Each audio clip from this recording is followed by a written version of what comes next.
Welcome back once again in the channel Interior. This is 37th lecture, but this is very important because we are going to discuss about the similarities and differences between three tenses, that is present indefinite, past indefinite and future indefinite. What are the similarities and differences between them? So you must listen to me very sincerely. Now see here, हमने यहाँ पे लिया है simple और indefinite. इसमें हम तीनों tenses का देखेंगे एक साथ all together. Already I have discuss to you, but today we will see in different aspect. इसमें क्या क्या समानताएं हैं और क्या क्या असमानताएं हैं. अब सिंपल और इंडेफिनिट ये प्रेजेंट का है. You can say simple, present और प्रेजेंट इंडेफिनिट. क्या बताता है? ये बताता है सिर्फ इतना ही कि किसी का हैबिट या प्रोफेशन क्या है. ये सिर्फ हैबिट या प्रोफेशन के बारे में बताता है. ऑलरेडी हमने यहाँ पे लिखा है नो टाइमिंग कंसिडरेशन. यहाँ पे टाइमिंग का कोई कंसिडरेशन नहीं है. तीनों टेंसेस के लिए लागू होता है. पास्ट इंडेफिनिट हो, प्रेजेंट इंडेफिनिट हो या फ्यूचर इंडेफिनिट हो, तीनों में टाइम का फैक्टर है ही नहीं. This is very important point to be noted down. तो आप देखिए प्रेजेंट इंडेफिनिट में हैबिट या प्रोफेशन की बात होती है. इसमें फॉर्मेट क्या है? सब्जेक्ट, उसके बाद मेन वर्ब आता है. मेन वर्ब में कहीं कहीं एस या ई एस हम लगाते हैं या कहीं नहीं भी लगाते. Main verb S E S और नॉट प्लस कॉम्प्लीमेंट. कॉम्प्लीमेंट का कोई लिमिट ही नहीं. आप आगे सेंटेंस को चाहे जितना लंबा कर लें, जो जोड़ते हैं एक्स्ट्रा उसी को हम बोलते हैं कॉम्प्लीमेंट. लेकिन subject and main verb plus S और ई एस, यह सेंटेंस यहाँ पे कंप्लीट हो गया. प्रेजेंट टेंस का मामला, प्रेजेंट इंडेफिनिट का मामला ही फिनिश. उसके बाद कॉम्प्लीमेंट. अब यहाँ पे देखिए, जब subject I, we, you, boys, they ये सारे रहेंगे. I, we first person, you second person, you and you, boys plural third person का, दे भी प्लूरल है. इसके साथ मेन वर्ब अपने मेन फॉर्म में ही आता है. तो I go to the market daily, ये कॉम्प्लीमेंट का पार्ट है. सब्जेक्ट प्लस वर्ब, सेंटेंस का मामला ही फिनिश हो गया. ये कॉम्प्लीमेंट है. I go to market daily, we go to market daily, you go to market daily, boys go to market daily. इस तरह से ये पार्ट कॉम्प्लीमेंट का है, यहाँ पे लिखा हुआ है. इसके अलावा अगर ही, सी, इट या कोई व्यक्ति आता है तो यहाँ पे गो के बदले गोज लगेगा. कम अगर आता है तो कम्स लगेगा. तो he goes to market daily, ये कॉम्प्लीमेंट का पार्ट है. इस तरह आपने देखा मेन जो टेंस का पार्ट है इसमें सब्जेक्ट प्लस मेन वर्ब अपने मेन फॉर्म में रहेगा या एस या एस लगेगा. इनके साथ मेन फॉर्म में रहता है, इनके साथ एस की एस लगता है. Okay. Second part past indefinite. This one is past indefinite. Second part, इसमें क्या होता है? यहाँ जो मैंने लिखा था इसमें मैं सुबह मार्केट जाता हूँ रोज़.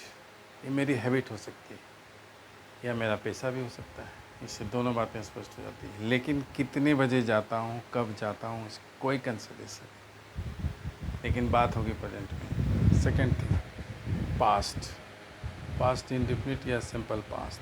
Any event occurred in the past.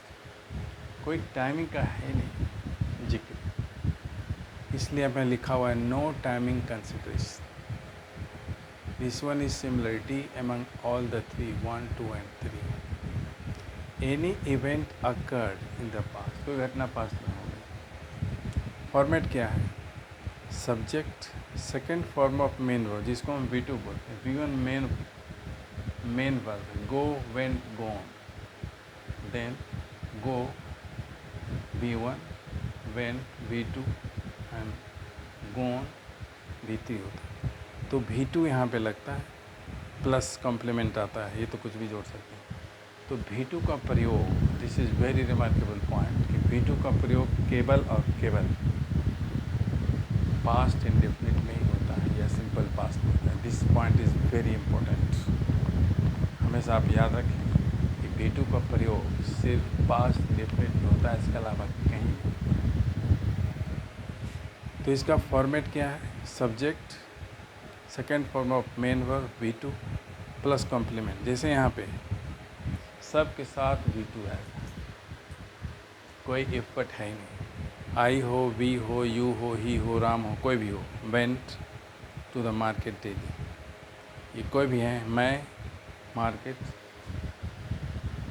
गया था रोज, हम लोग मार्केट गए थे रोज, तुम मार्केट रोज गए थे, या आप मार्केट रोज गए थे, वह मार्केट रोज गया था, राम मार्केट रोज गया। तो वेंट सब के साथ है, कोई चेंज नहीं है, कॉमन है।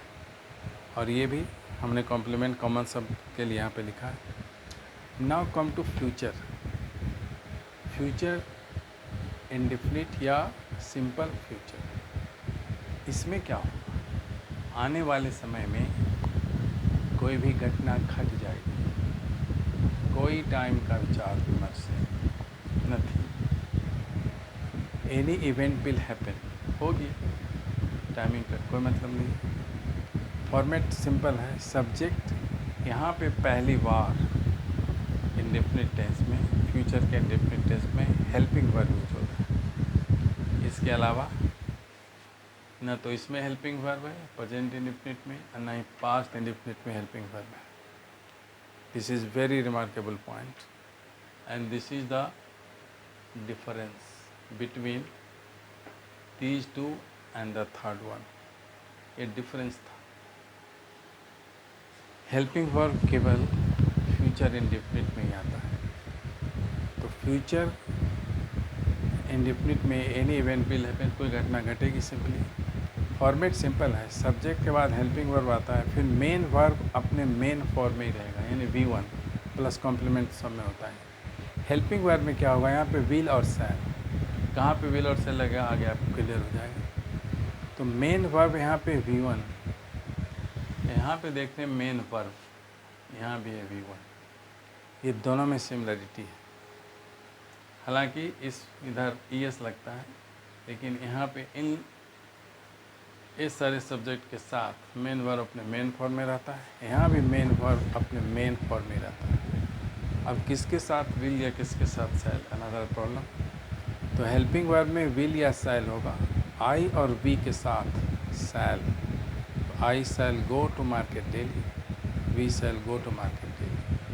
मैं रोज़ मार्केट जाऊंगा, या हम लोग रोज़ मार्केट जाएंगे। इसके अलावा ये कॉम्प्लीमेंट का पार्ट है, गो टू मार्केट डेली। इतने सब्जेक्ट के साथ you, he, she, it, they, boys, Ram, इस सब के साथ विल आता है। विल गो मेन फॉर्म में है, टू द मार्केट डेली ये कॉम्प्लीमेंट का पार्ट है। तो हमने देखा कि प्रेजेंट इंडेफिनिट, पास्ट इंडेफिनिट और फ्यूचर इंडेफिनिट, या सिंपल प्रेजेंट या सिंपल पास्ट या सिंपल फ्यूचर में छोटा स्ट्रक्चर होता है। सब्जेक्ट, उसके बाद वर्ब का पार्ट आता है। केवल फ्यूचर में हेल्पिंग वर्ब है, इन दोनों में हेल्पिंग वर्ब नहीं है।